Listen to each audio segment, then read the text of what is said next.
நடைமுறைப்படுத்த செயல்படுத்த நான் எல்லா விதமான முயற்சிகளிலையும் பயிற்சியிலையும் ஈடுபடுவேன்ங்கிற நிலையில் இருப்பார். ஆனால் கலியுகத்தில் கொஞ்சம் அதை எதிர்பார்க்க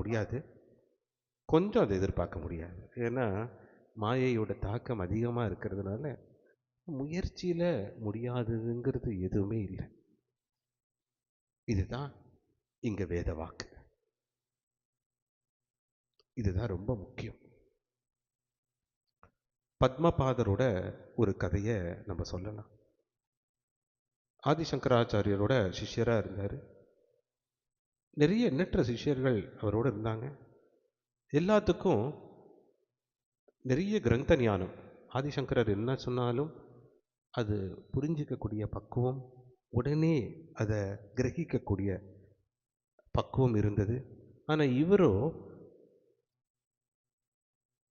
சங்கரர் குருவா அவர் என்ன சொன்னாலும் உடனே அதை நினைவுபடுத்தக்கூடிய நினைவாற்றல், நம்ம இன்னைக்கு சொல்லக்கூடிய அந்த மெமரி பவர் அது இல்லை அவருக்கு. ஆனால் ஆர்வமாக குருவோட உபதேசத்தை கேட்பார். ரொம்ப ஆர்வமாக கேட்பார். ஆனால் எதுவுமே அவருக்கு மனசில் பதியாது. அவருக்கோ நினைவாற்றலே இல்லை. எல்லாம் அவரை ஒரு விதத்தில் கொச்சைப்படுத்துவாங்க, இன்னும் சொல்லப்போனால் கிண்டல் பண்ணுவாங்க. ஒரு காலகட்டத்தில் அவமானமும் படத்தை செய்கிறாங்க. இவ்வளோ ஆர்வமாக கவனிக்கிற உன் மனசில் ஒன்றுமே போய் நிற்கலையே. குரு எவ்வளோ உணர்வோடு இஷ்டப்பட்டு கஷ்டப்பட்டு இந்த உபதேசத்தை உனக்கு வழங்குறார், அதை நீ பின்பற்றலையே. அது எதுவுமே உனக்கு ஞாபகம் இல்லையே. ஒரு மந்திரம் ஞாபகம் இல்லை, அவர் சொன்ன உபதேசம் ஞாபகம் இல்லை, நேற்று என்ன அத்தியாயத்தை எடுத்தாருன்னு அதை ஞாபகம் இல்லை அப்படின்னு. ஆனால் அவரோ குருவோட சேவையில் குருவோட பேச்சை தட்டாமல் இருந்தார். அவ்வளோ ஆர்வமாக குரு பாடம் சொல்லும்போது, ஞான உபதேசம் செய்யும்போது அவ்வளோ ஆர்வமாக கவனிப்பார். ஆனால் எதுவுமே அவர் மனசில் நிற்காது. எதுவுமே அவர் நினைவாற்றலில் நிற்காது. காலப்போக்கில் குரு ஒவ்வொரு மொழியும் சங்கரர் உபதேசம் செய்யும்போது அவருக்காக காத்துட்ருப்பார். அவர் என்னோட பிரியமான சிஷ்யன்.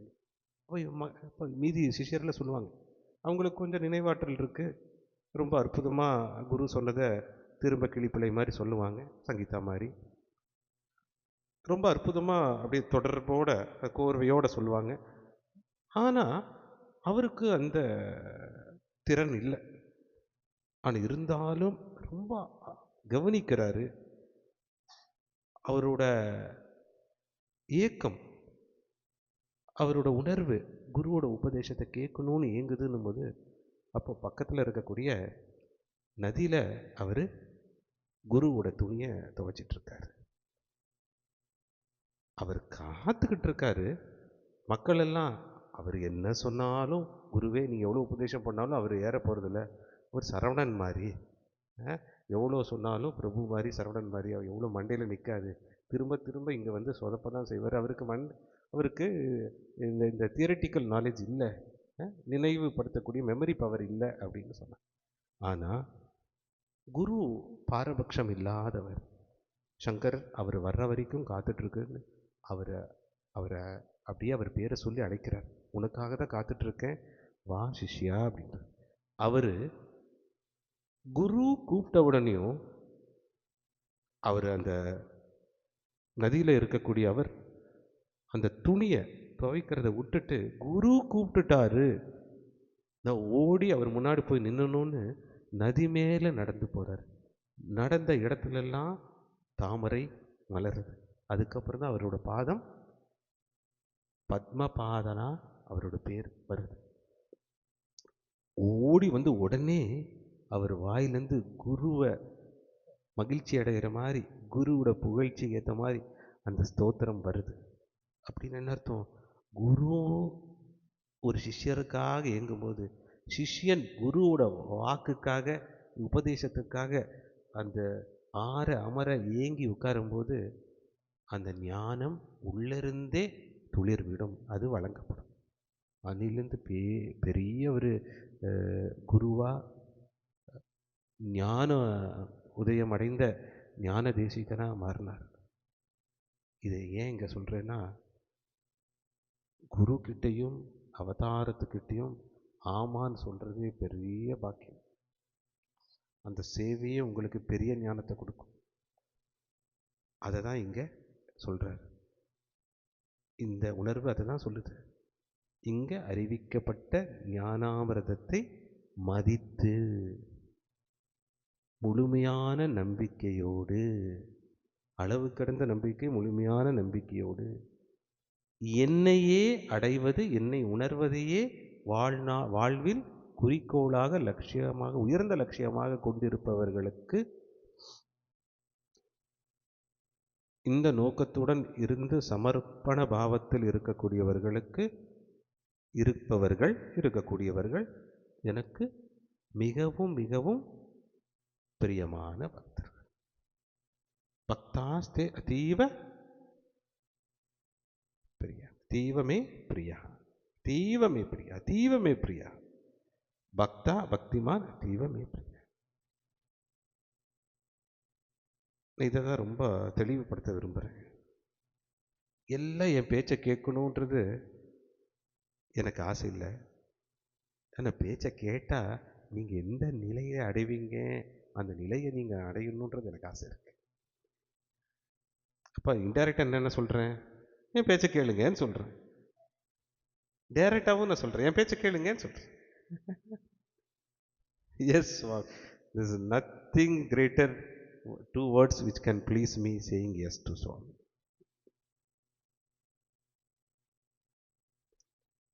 அதுதான் சக்தி, அதுதான் உங்களுக்கு சக்தி, அதுதான் அந்த யுக்தியில தான் நீங்க முக்தி அடைவீங்க. இதுதான் நீங்க என் மேல வச்சிருக்கிற பக்தி.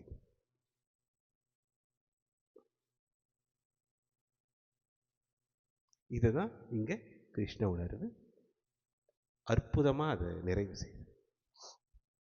கடவுள் நீக்கமர நிறைந்திருக்கிறார், உருவமே இல்லாத அருவமாக இருக்கிறார், அனைத்துள்ளும் அமர்ந்து இருக்கிறார், அனைத்தும் பிரம்மஸ்வரூபமே. யாருக்கு போய் நீங்க சரணடைவீங்க? இந்த பிரபஞ்சம் உணர்வு எல்லா இடத்துலையும் நீக்கமர நிறைஞ்சிருக்கு. எத்திசையிலையும் கடவுளோட உணர்வு இருக்கு, உங்களுக்குள்ளேயும் அமர்ந்திருக்கிற நீங்களும் கடவுளோட வடிவம் தான். அந்த நம்பிட்டீங்கன்னா நீங்க யாரிடையும் சரணடைய வேண்டிய அவசியம் இல்லை, யார் பேச்சுக்கும் ஆமான்னு சொல்லக்கூடிய அந்த அவசியம் இல்லை. ஆனா அது உங்களால முடியாது, இயற்கையாவே அது இயலாது, அது இயற்கையாவே இயலாத ஒரு விஷயம். ஏன்னா மாயையும் நீக்கமர நிறைஞ்சிருக்கு, பரபிரம்மம் இப்படி நீக்கமர நிறைஞ்சிருக்கும். அதனாலதான் ஒரு உருவத்துக்கு சரணடையும் போது உருவமற்ற அருவத்தோட உணர்வை நீங்க வாங்குறீங்க, நீங்களும் அந்த நிலையை அடையறீங்க, ஞான உதயமும் உங்களுக்கு கிடைக்கும். அதனாலதான் அருவ வழிபாடின் இன்னல்கள், உருவ வழிபாடின் எளிமை, உருவ வழிபாடின் பெனிஃபிட்னு சொல்லுவாங்க தமிழுக்கு, நன்மைகள். அதை பற்றி விளக்கி இந்த பக்தி யோகம் ஆரம்பித்து எப்படியெல்லாம் பக்தியில் இருக்கணும்னு சொல்லி பல வழிமுறைகளை, பல வாய்ப்புகளை ஜீவாத்மாக்களுக்கு வழங்கி அர்ஜுனன் மூலியமாக என்னோட பக்தர்கள் எவ்வாறு இருப்பார்கள் என்ற அந்த தொடர்ச்சியான வரிசையான ஸ்லோகத்தையும் வழங்கி கடைசியில் நிறைவு இப்படி முடியும். இங்கே அறிவிக்கப்பட்ட, அதாவது இந்த அத்தியாயத்தில் அறிவிக்கப்பட்ட இந்த சாய் துவாரகா, இந்த மேல்மாடி இல்லை அறிவிக்கப்பட்ட இத்தனையும் ஞானாமிர்தங்கள். ஞானாமிர்தத்தை மதித்து என்னை அடைவதே, என்னை உணர்வதே உங்கள் வாழ்நாள் குறிக்கோளாக, லட்சியமாக நீங்கள் கொண்டு அளவு கடந்த பக்தியில் நீங்கள் இருப்பீர்கள். ஆனால் நீங்களே எனக்கு அதீவ பிரிய பக்தர்கள். அதனால சுவாமி கிட்ட இந்த சுயமரியாதை,